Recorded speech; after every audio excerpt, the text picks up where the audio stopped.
With the latest agriculture news from across the state and nation, it's time for the AgNet News Hour from AgNet West.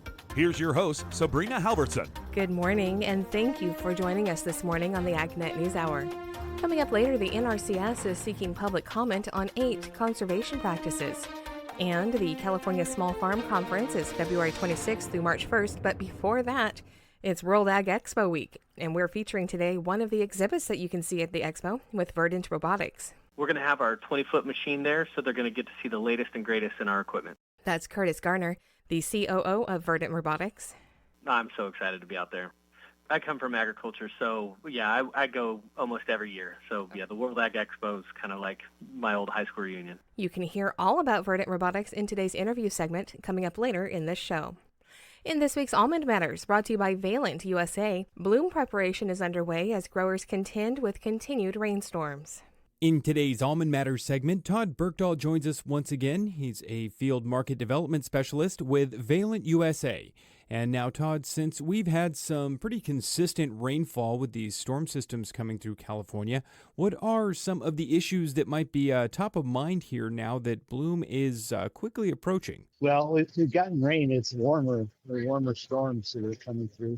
One of the bigger issues is lack of chilling. We've kind of had a warm winter. So that warm winter is, it's conducive to more pest pressure going into the season. We could still get more chilling. I've seen it freeze on April 1st. So, we've got some time to go here. But right now, it looks like we're still going to get more rain. Hopefully we do. We need rain in California. We definitely need rain. As far as the pest pressure goes, things are starting to bloom, starting to pop. Bees have been moved into a lot of fields, and they're moving more in as we talk. So it's a little bit late to be putting out dormant applications of insecticides because with the bees there, you don't have to do this. So I would caution people with that. In fact, I got a call this morning. They asked me about putting on the sauna because I delayed dormant application from neighboring one hadn't done sanitation and wanted to see if they could clean up or at least stifle the navel orange worm potential. And I said, no, it's too late. We've got bees working after the inflow bees. So there's blooms here and there, it's not full bloom yet by any means, but it's happening. So with that said, some guys are still putting out their herbicide applications. If they haven't, they need to get that out at ASAP, pre-emergent down. Good time to do it in between these rains. Water is needed for incorporation. And then there's several options to do for going into bloom here. You guys, I've had some calls about using retain at bloom. The biggest thing with retain at bloom is you want to get it on before petal fall, usually around the 30-40% bloom period for enhancing fruit set. There is an aerial label on it, and I would highly recommend an aerial label because the field's being wet right now. You can put on the helicopter, fix on the aircraft, and do a pretty good job. Concentration is really key. And then there's one other thing on this navel orange worm deal. A lot of people got pounded by navel orange worm last year. And one of the things I noticed is driving around the last 3 weeks is a lot of orchards with a lot of money still on the trees. And for whatever reason, stick tights on the trees, those are potential harbors for navel orange worm. And, that's why guys would go in and do a dormant application with oil and something like, we used to have Lorsban, now we don't have Lorsban anymore. So something like a sauna works. I would say it probably works as good as Lorsban from what I've seen. But it's too late now to make those applications because of the bloom. And so then they're going to have to either go in there and knock them off, which is labor, or just fight the battle as the season proceeds. But that's something that, woulda, shoulda, coulda. That's something that should have been done back in November, December, right after harvest, actually.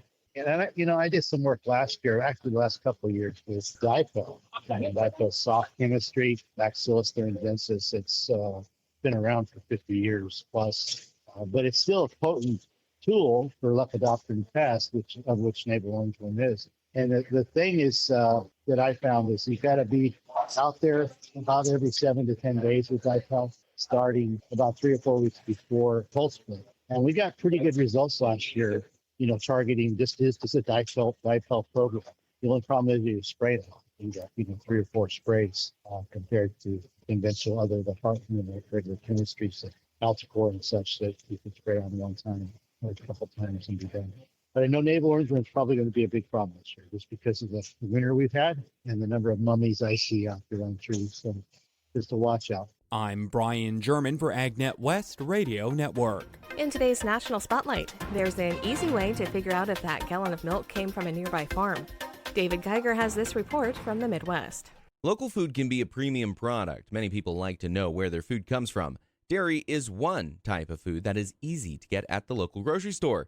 Mariah Busta with Midwest Dairy says it has a quick turnaround time. Here in the Midwest, most people live within about 100 miles of a dairy farm. So that means that milk is local, so it can be to the grocery store on shelves within 48 hours. And it's easy to find out if the food you're picking up is from a nearby plant. Dairy products have an identification code that is printed right on the packaging. And so what that code is it's a 2-digit state code followed by a 1 to 5-digit processing plant code.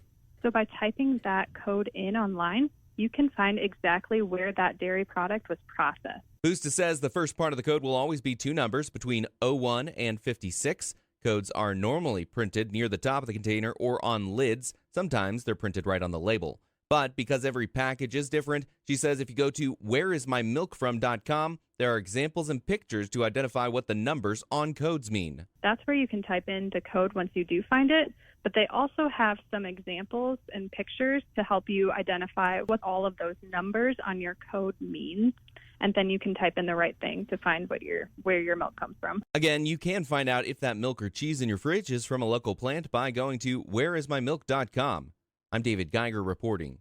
USDA's latest adjustment to soybean production in Brazil also meant changes regarding global and U.S. supply and demand estimates. Here's Rod Bain. Soybean production in Brazil, the primary newsmaker in USDA's February reports. Chief economist Seth Meyer says regarding production and its impact on bean balance sheets. It looks like last year's crop was a little bit bigger than we anticipated because as you look at exports and use, it becomes clear that maybe that crop was a little bit bigger than the prior estimate. But at the same time, in the current year's production, we continue to see some weather pressure and we actually lowered the crop in the current year. So we added 2 million metric tons in the back year. We took away 1 million metric tons in the front year. Yet even with lower global production forecasted from the previous month, a year-over-year rise in soybean production continued to increase both world beginning and ending stocks for the new marketing year. And more soybeans available in the world market meant a lower U.S. export forecast, contributing to a 10-cent adjustment down in the season-ending average price,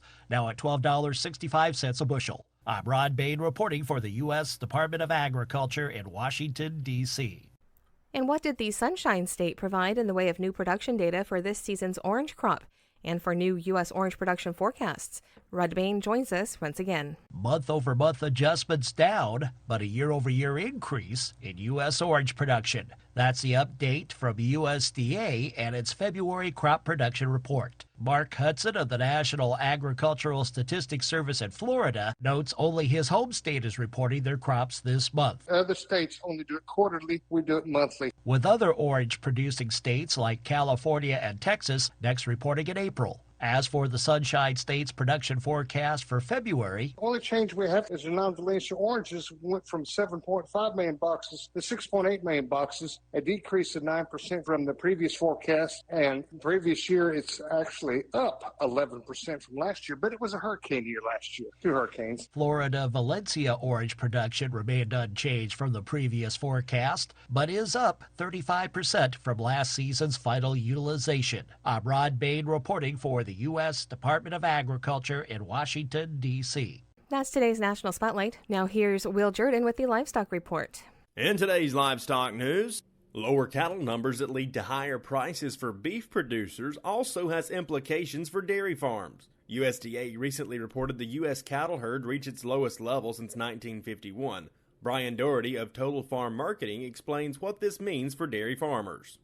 In theory, if you look at the dairy industry and see that the shift over the last several years has been to more dairy beef production, yes, that's good for dairy producers, but does it take cows out of the production cycle to get that kind of reduced herd to push prices higher? That's the million-dollar question, and so you're still dealing with an industry that continues to consolidate. You see smaller farmers moving more to the wayside. That's just the nature of it right now. To get milk prices to head higher, Doherty says one of two things needs to happen. We need demand to cycle in a bigger way than it has been, or the market has to actually see or at least perceive that the cow numbers are taking an appreciable drop. And I'm not talking 10 or 20,000 cows from report to report. I'm talking an appreciable drop of 1 or 2%. That we haven't seen on the cow side. Doherty says dairy producers are facing significant headwinds. The headwinds they're facing, again, the dollar, China economy, consumer debt here at home. Less than 40% of Americans have $1,000 on hand or in the bank. Things are kind of tight. There's just not a lot of extra money to chase a lot of high-priced food value. Food inflation is still here, unfortunately. In other livestock news, the National Agricultural Statistics Service released their sheep inventory report recently. The 2024 Sheep and Goat Report from the U.S. Department of Agriculture's National Agricultural Statistics Service showed a 2% decline in several key areas, including total sheep population, lamb crop, and wool production. The report was released on January 31st. The entire sheep and lamb inventory in the United States totaled 5.03 million head on January 1. Breeding sheep inventory stood at 3.6 million head. The 2023 lamb crop was 3.03 million head, and the lambing rate was 103 lambs per 100 ewes, 1 year old or older. Shorn wool production dropped 2% to 22.7 million pounds, and the average price paid for wool sold in 2023 was $1.56 per pound for total value of $35.3 million. Oklahoma saw the largest percentage increase in sheep and lamb population with a 117% increase as its population rose from 60,000 to 70,000.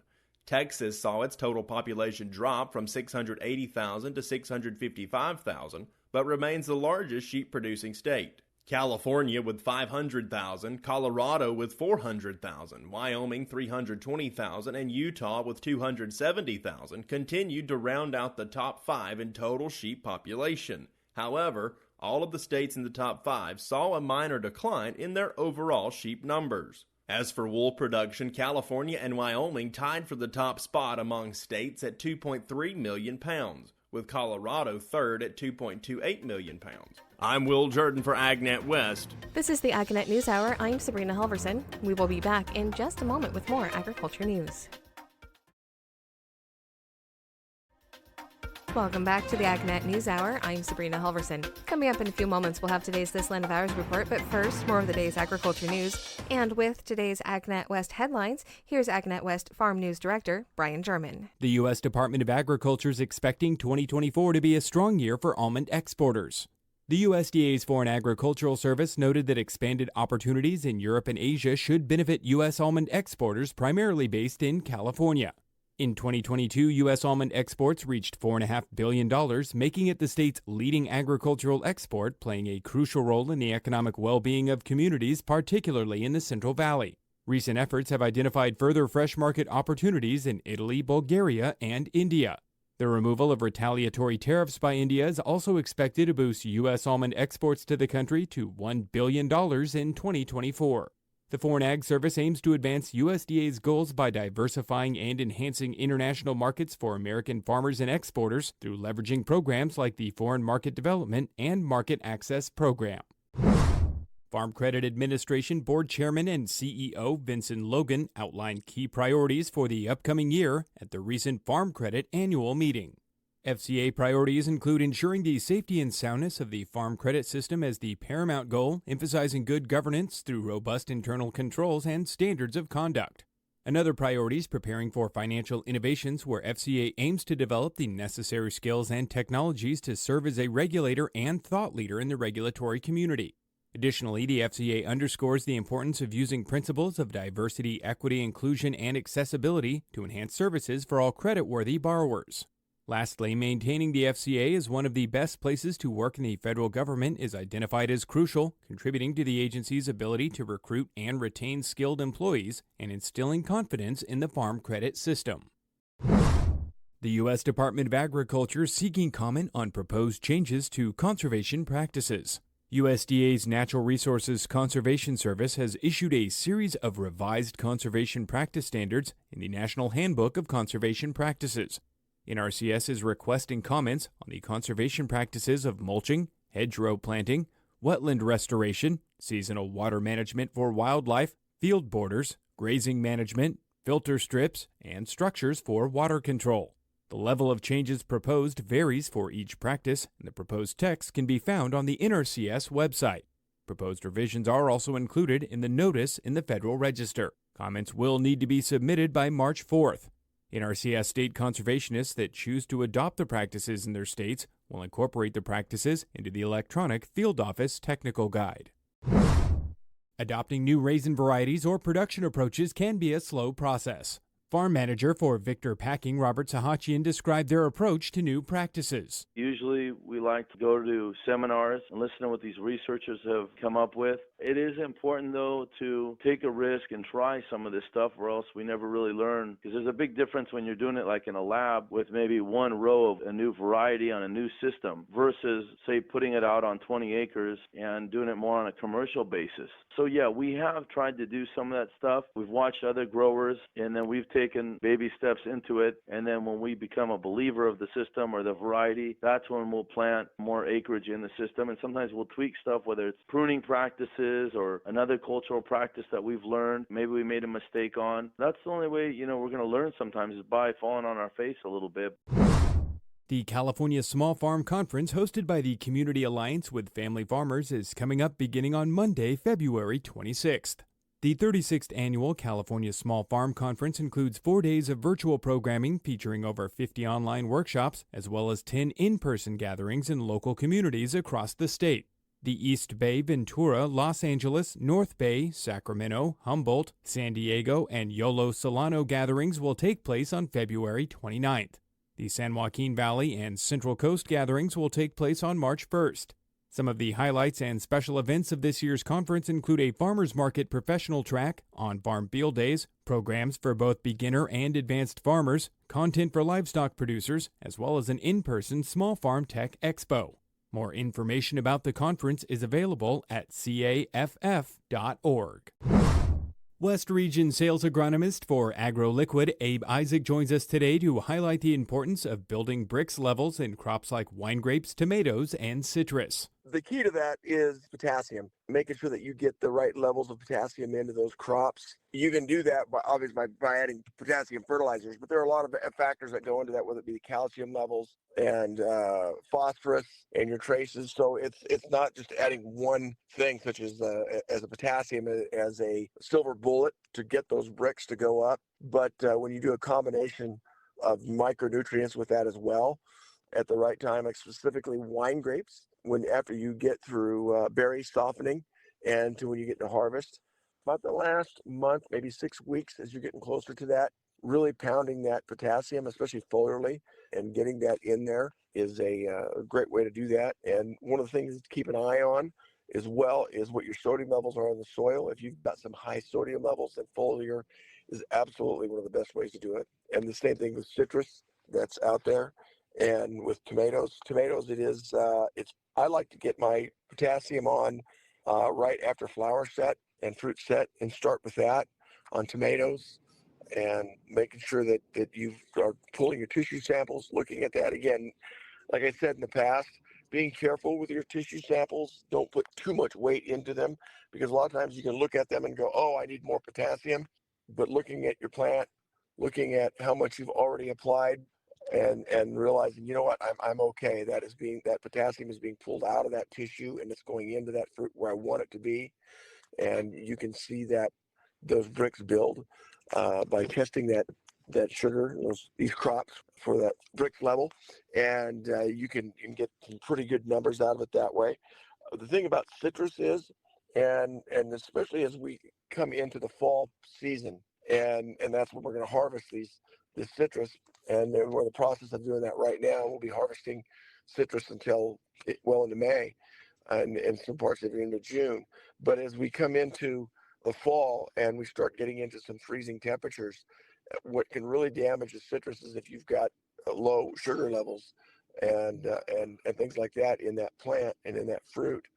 If you push that potassium and get that Brix levels up, sugar freezes at a much lower temperature than water will in an orange, in a citrus. And you can do a little bit to help alleviate the freeze damage that you can get both on the foliage and certainly on the plant. And I've seen that happen many, many times. But that will also set you up for the next year at bloom time for developing a better set. I'm Brian German for AgNet West Radio Network. We go now to Chuck Zimmerman. At CattleCon 2024, I'm visiting with Jessica Newberry. And Jessica, I know that you work for Verbac, and I want you to tell us a little bit about what you do for the company and a little bit about the company itself. Absolutely. So I'm the Senior Technical Services Veterinarian for Verbac Livestock. And Verbac is actually the number 5 ruminant company in the world, but we only entered the U.S. 2 years ago with our first product, which is a generic tulathromycin called Tulicin 100. And then in August of 22, we came with Tenatrel, which is an enrofloxacin injectable solution. You're completely new to some of us. And how long did you say you've been We've here in the been present in the U.S. with livestock products for 2 years. 2 years, So okay. we launched, and then the first thing that we did was automatically start doing field work. Being from Missouri in the Show Me State, I wanted people to show me about how products work, not just in the lab. So that's something we've really taken to heart and have spent a lot of effort doing. So, the kind of product you have now, and I know you've got something in the pipeline too. What is the product again, and what does it do? Yeah. What does it do for producers? Absolutely. So the first one is Tulicin 100. It's a tulathromycin injectable solution, so it's a generic of Draxxin, and it's labeled for treatment of bovine respiratory disease, control of bovine respiratory disease, and then treatment of pink eye and foot rot. So it does a lot of things. It's extremely effective against those bacteria that are on the label, and really easily injected. One of the things that Verbac did to set ourselves apart is we put this protective shell around every 250 ml and 500 ml bottle of Tulicin 100. I've broken bottles in practice. It always makes me cringe. So with this protective shell, you can drop it consecutively from a height of 4 feet onto concrete. 93% of the time it doesn't break. It's even more break resistant than plastic bottles. So, when I hang it on my chute, I know it's pretty safe. For people that want to know more information about you, tell us a little about your team and who they would talk to and how did they get in touch with them? Absolutely. So just starting out, we have 4 sales reps really in the central states. So we have Tyler Hartwell is in Nebraska. He does South Dakota, Nebraska, Iowa. We have Jeff Chapman for Missouri, the eastern part of Kansas and Oklahoma. We have Macy McGraw that covers Texas and New Mexico. And then finally, we have Teresa Bibbs, who's Colorado, Wyoming. So just starting out, myself, and then we have a vice president of livestock health. But looking to grow as we bring more products to the industry. Well, before we close, anything else you'd like producers to know about Verbac that we haven't touched on? Yeah. So I think the biggest thing is we're committed to growth. We have a great portfolio globally, and we're working to bring many of those products over the next 5 to 10 years. And we're really putting that together by bringing a whole new product line mid-year. So hopefully producers will hear more about it in June or July. All right. Well, thank you very much, Jessica, for visiting with me here. We are at CattleCon 2024, and I'm Chuck Zimmerman reporting.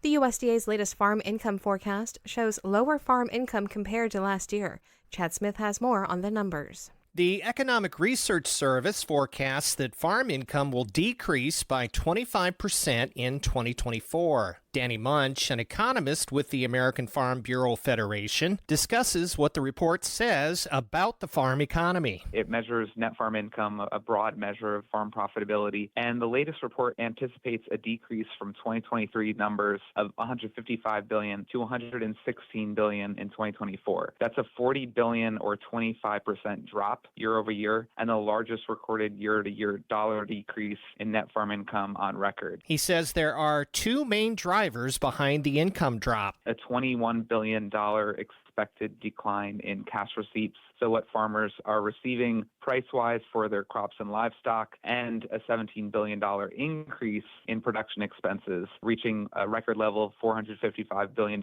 spent on production expenses expected for 2024. This report emphasizes the need for the new Farm Bill to be finished this year. Farmers utilize many programs within the Farm Bill, including ARC PLC, dairy margin coverage, as well as the risk management options to help buffer against cost increases or volatile markets and increases in production expenses. So when we see a decrease or an expected decrease in farm income of this magnitude, it's really important that these safety nets are available to farmers to make sure that we have secure domestic food supply. Learn more at fb.org. Chad Smith, Washington. How farmers prepare ahead for that inevitable low-income year.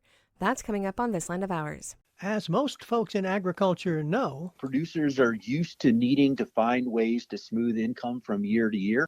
And USDA Chief Economist Seth Meyer says hopefully during the last couple of good income years, producers have done some smoothing, set aside some money to get through what could be a low income year this year. But he says producers will also need to keep close tabs on costs and refocus on what inputs am I putting on my crop. And so I think we'll see some producers try to make some adjustments in that way. And of course, watching your marketing will be another important element this year. Gary Crawford for the U.S. Department of Agriculture. Welcome back to the AgNet News Hour. For today's featured interview, I'm talking with Curtis Garner, the COO of Verdant Robotics. First off, with the name of the company, Verdant Robotics, kind of self-explanatory, but tell me a little bit about the company itself. Yeah, it's Verdant Robotics, right? So verdant means like a lush green color.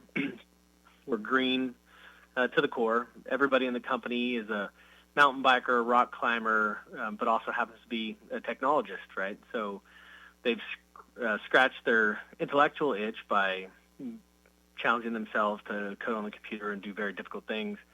And then with Verdant Robotics, they get to scratch the other side of the brain, the creativity side, the one that's an outdoorsman, somebody that cares for the environment. How did the idea come together? Yeah, the idea came together by my co-founder and I going around and talking to farmers for roughly 6 months, trying to find a right fit for the technology. So we have a bunch of technologists that could build some cool things, but what should they really build? What do the farmers actually need? And through conversation and collaboration, we landed on computer vision-based spraying. So the machine detects objects of interest, and then we place molecules directly on the site of interest. So this looks like spraying a dollop of organic herbicide just on a weed and never touching a carrot. And the technology to do that is kind of amazing, to be able to be that precise with the inputs. What can this mean for farmers?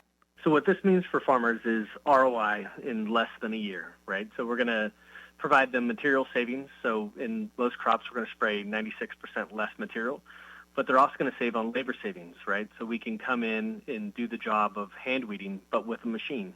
The machine never gets tired, and it can run day and night. I really like the idea of a machine hand weeding, because that is not a fun thing to do. No 5-year-old grew up and said, you know what I'd like to do? I'd like to crawl on my hands and knees and pick weeds for 8 to 12 hours a day. Yeah. So California seems like the perfect place for this. First off, because of the technology involved, but then also with the types of crops that we grow in California needing that type of precision too.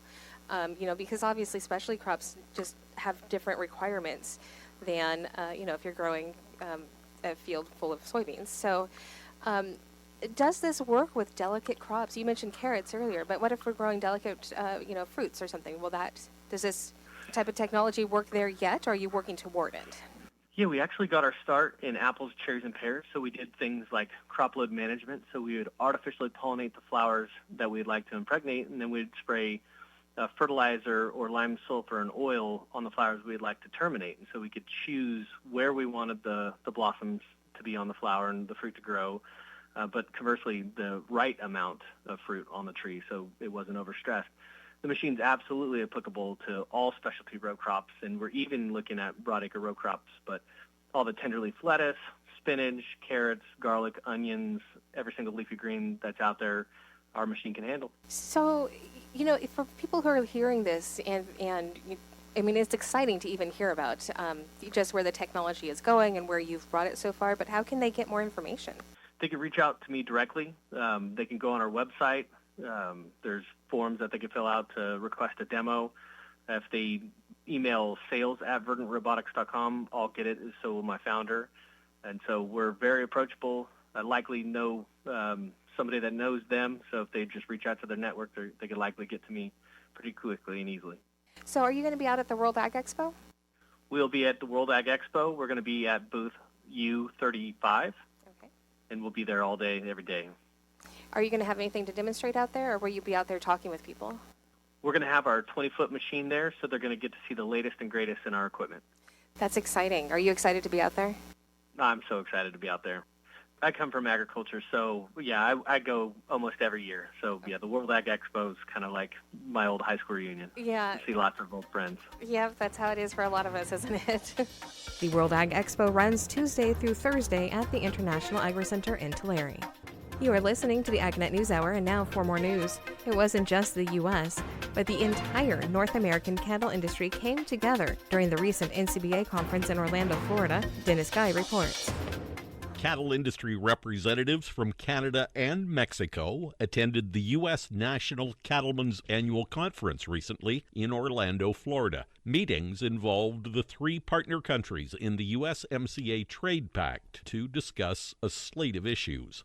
Nathan Finney, president of the Canadian Cattle Association and a rancher in Sackville, New Brunswick, says the proposed Product of USA labeling was a primary issue discussed. The labeling program is being touted as voluntary for the U.S. industry, but both Canada and Mexico see that U.S. program proposal as a threat which could severely disrupt the existing and very integrated North American beef industry. Finney says that Canada and Mexico both view this voluntary U.S. industry program proposal as being too similar to the previous mandatory country of origin labeling issue. The voluntary product to the U.S. is the big one. Mexico has similar concerns. We're at a point where there's been droughts in the U.S. and in Canada, and we all know that our critical mass is down. One of the points that we will be watching if this does cross the finish line is any sort of segregation or injury. That gets us back to the WTO days where we were really concerned about origin of labeling. Even though it's a voluntary version of cool, the threats are real. Canadian Cattle Association Executive Vice President Dennis Laycraft is at a loss to understand how beef packing plants could administer such a restrictive program when it comes to overseas markets. Laycraft says that with the U.S. as the main processing hub, when it comes to slaughter cattle procurement, the currently proposed Product of USA program would be very hard to manage. Right now, they've got the most restrictive definition with the born, raised, slaughtered, and processed to qualify. Even their own procurement programs have to follow this new definition. In an integrated North American market, how do packers manage something like that? That has all kinds of implications when we start exporting products, because you have to put Product of Canada or Product of USA on your product when you export it. Drought events have forced the movement of more live cattle across borders to find viable grazing pasture and available feedstocks. Dennis Laycraft says that cattlemen on both sides of the border will continue to benefit from North America's integrated beef industry. There's been such beneficial movement. When we're dealing with droughts, cattle have moved. Probably going to experience that in Western Canada, where we're going to have to import more feeder cattle from the United States. That's actually going to benefit cow-calf producers in the U.S. because you're going to have a very active bidder on their market. Eastern Canada importing more and more feeder cattle from areas like Virginia. So there's more benefits from an integrated market than there are ever losses in it. Reporting from Canada, I'm Dennis Guy. According to the International Fresh Produce Association, specialty crops in the U.S. bring in about 44% of the farm income, while only getting about 3.5% of funding. USDA Undersecretary Jenny Lester Moffitt says the vast variety of specialty crops and their vast variety of needs makes research even more important. And I think that's really important because specialty crops have unique challenges. Specialty crops are certainly have different pest challenges for their crop, and then, of course, across the country, too. So pest challenges that can be just devastating to the crop. Of course, weather-related and climate-related challenges, whether it's too much heat, too early frost, All of those different things. Hailstorms are different challenges that producers have. She says research was a hot topic during her recent trip to Michigan, where she talked with growers and others in specialty crop industries. That is such an important part. So you talked about, different challenges. So there are challenges, of course, related to, and what I heard from producers earlier this week in Michigan, things like food safety challenges, making sure that we can continue to grow and produce food, also addressing food safety issues. I heard things like new cultivar development, new varieties to be developed that are more resilient to different weather-related challenges that we have now and will continue to have into the future. Speaking at the Cultiva Masterclass titled Mastering Fruit Cuticle Quality and Why It Matters, researcher Dr. Joss Rose of Cornell University went over decades of intricate research into the fruit cuticle and its importance to fruit quality and longevity. Plants live in essentially all habitats on Earth, and they can thrive in deserts and up mountains and in very moist areas where there's lots of disease, and the skin has evolved of plants, the cuticle, to allow them to do that. In an interview after his presentation, Rose told me having funding for research like his is vital. It's critical. I think it's absolute lifeline. So we rely on federal dollars, but also state funding as well for basic research, but for translational research. And in my job, we are very excited about taking the discoveries in the lab and translating it through our extension programs out into the fields and for growers and breeders. And at all levels, I think getting those state dollars and those federal dollars are critical. That's how we're going to be able to provide food security for a population that's increasing on this planet, and in the context of climate change and loss of agriculturally viable land. Federal specialty crop programs, including research, are funded through Title X of the Farm Bill. Together with trade, forestry, rural development, and other small titles, they represent about 1% of the total funding. The largest part of the funding in the Farm Bill, about 75 to 80%, is for the nutrition programs, such as SNAP and WIC. The panels and participants for the 100th USDA Agricultural Outlook Forum Thursday plenary are now known, with a variety of subjects covered. Here's Rod Bain. Now announced, the plenary speakers for this year's USDA Agricultural Outlook Forum. The Secretary's speech will focus on what's come to be known as the whiteboard speech, where he's talking about the future of agriculture and some of the programs and policies that he's promoting to help farms prosper, and looking ahead to the future and what's needed to help the agriculture industry and the agriculture sector. World Agricultural Outlook Board Chair Mark Jekanowski says following Agriculture Secretary Tom Vilsack's keynote address, we will have a panel discussion with some state commissioners of agriculture, learning some of the challenges their producers are facing and some of the actions that those state commissioners are taking on the ground, with Deputy Secretary Xochitl Torres-Small moderating. The following panel discussion focuses on new horizons in agriculture, how science and technology is helping the farm sector to prosper. Then a conversation with Rockefeller Foundation President Raj Shah and USDA Chief Scientist Shavonda Jacobs-Young about global challenges to agriculture and possible solutions. Forum registration and details are available online at www.usda.gov/OCE/ag-outlook-forum. I'm Rod Bain reporting for the U.S. Department of Agriculture in Washington, D.C. I will be reporting from that USDA Agricultural Outlook Forum later this week. That's today's top agriculture news. I'm Sabrina Halvorson. Thank you for sharing your morning with us. To get more information on the topics you heard today, visit AgNet West online at agnetwest.com. You can also stay connected by following us on our social media at AgNet West on Facebook, Instagram, and Twitter. You can also find our broadcast team of Brian German and Sabrina Halvorson on Facebook and Twitter. Thank you for listening to the AgNet News Hour from AgNet West. AgNet West Radio Network, your primary choice for agriculture news.